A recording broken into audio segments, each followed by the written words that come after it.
All right, sitting here with Captain Marty. And Cap, I got a question for you. As a fisherman, I mean, you've done headboat fishing, commercial fishing, sport fishing, you name it. The captain has done it. Have you ever just wanted to quit? Just, I'm done. Good question. Let's see.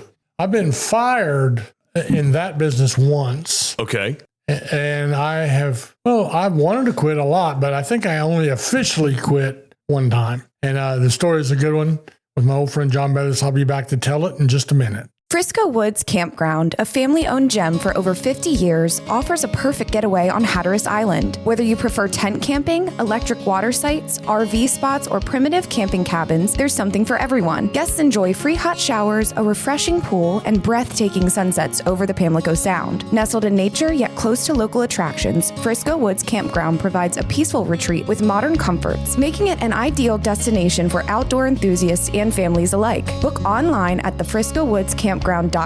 Frisco Woods Campground, 50 years of memory making on Hatteras Island. Real. That's the first word that comes to mind when I think about Outland Seafood in Mans Harbor. Yeah, they're the first and last place you see coming to and leaving the Outer Banks on Highway 64 in Dare County, but they're also real when it comes to fresh local seafood. Troy Outland, real. Curtis and Josh, real. The indoor crab shedders, real. Stop by and see for yourself right next to White Shopping Center and check them out on social media. Outland Seafood in Mans Harbor. Real. Back in 1982, I was the mate on the Tarheel. Okay. And the captain was John Bayliss, who now is a world famous name for his beautiful sport fishing boats, one of many of the boat builders on Roanoke Island that have really made us proud from our heritage of boat building and these world-class multi-million-dollar boats that people from all over the world come after. But at the time, John was just a charter boat captain on the Tarheel. Many people remember the boat that Ricky Scarborough, it wasn't a big boat. He had done a little trawl boating in the wintertime. There's always an off-season in those days, you know. And I did boat building, went in boat shops. All people did different things to make it ends meet in the wintertime. John said, I think I want to try drop netting. It's a term that we would use, but it's ocean gill netting. Okay. That means you're not in the Sound, you're out in the ocean. It was a pretty big business at the time, and you're not on a big boat. The boats were from 35 to 50 feet long, fiberglass New England style boats mostly, with a big net reel on the back. Now, for the novice that doesn't understand, this net was a gill net, not a seine net. A gill net hangs the fish up by the gills, and you pick them out of the net as you roll it back onto your boat. It stands, when you let it out the back, it stands like a picket fence on the water from the bottom up maybe 10 or 12 feet off the bottom. A seine net is like they catch tuna in out in the Pacific. It circles the fish, and you purse it, you pull it together, and then you dip the fish out of the net. They're not gilled, they're not hung up, and they're still very much alive. Right. So, this was an ocean gill netter, which meant John was planning on learning the ropes, bringing me on board from the Tarheel as his mate to the Tar Girl, which was what he named the commercial boat. We'd bought it from Bull Tolson. It was a 32-foot Bruno Stillman, the smallest boat in the fleet, really. And knowing John, I said, he's going to go at it hard, because I've never known him not to go at anything hard. So I said, okay, I'll sign on. I'll give it a try for 1 year. And so we got out a lot of the winter, we were down in Hatteras. And I'm going to tell you something. One, I'm a Floridian by birth, and I've never adapted to cold weather very well or learned to prepare or dress for it.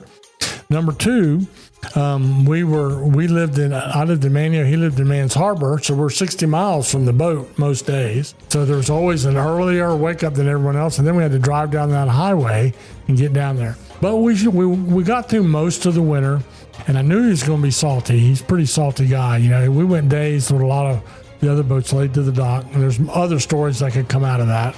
But anyway, on this particular day, when he picked me up in Manio in that old Ford truck he used to have, I was like praying that we wouldn't go fishing. I could hear the wind in the trees in Manio. Right. All the way down the island on Highway 12, I was over there sound asleep, and he's like driving like a maniac to get down there. He stops and just north of Hatteras Village at the beach, walk over in the dark, gets out of the truck. He walks out to look at the ocean.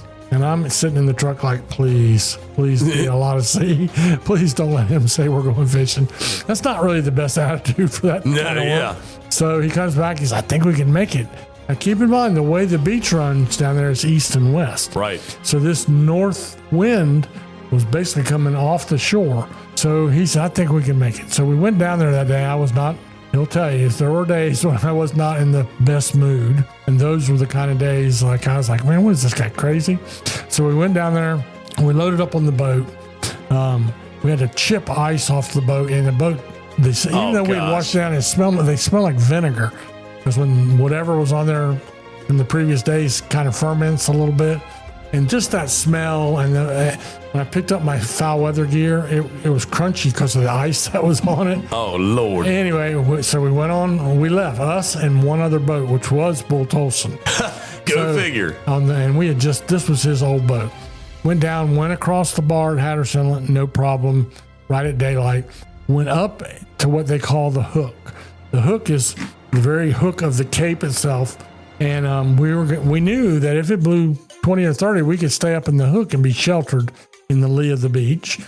So we went up there, and what they do is, you as the mate, your job is to be ready, because the net reel it's a big thing. We had 3,000 yards of gillnet. Then you have a long piece of rope and a big buoy. And the mate's job is when the captain says, throw the buoy, the mate's back there in the spray getting wet. He throws the buoy. That starts the net reel unwinding, and off goes that net. The captain will try to circle whatever he thinks is down there, whatever he might have seen on his fathometer. So, but this day, for every hour that we rode in circles looking for something like a mark, because what happens is interesting.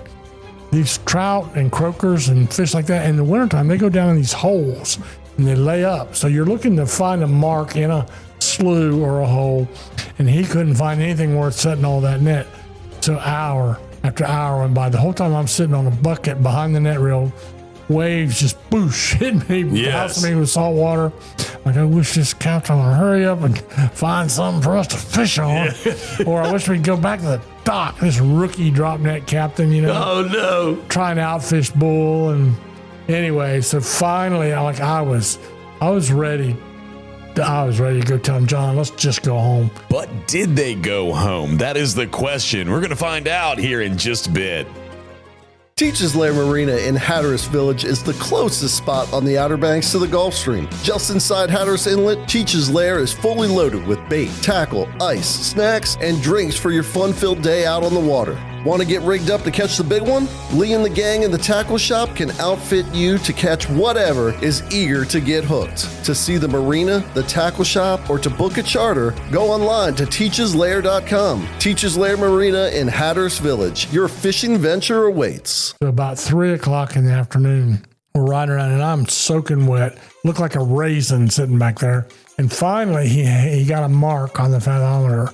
And I'm going to tell you something. He ran back there to me, and he started screaming. And he'll admit to this now, but he probably wouldn't have that night. But he said, "Throw the buoy! Throw the buoy!" Like he was really, like our whole day is at stake. You need it, because evidently I wasn't moving quite fast enough after I was, probably because I was frozen solid. And when he said that, he was standing right there looking me in the eyes. You know, John, you know that look.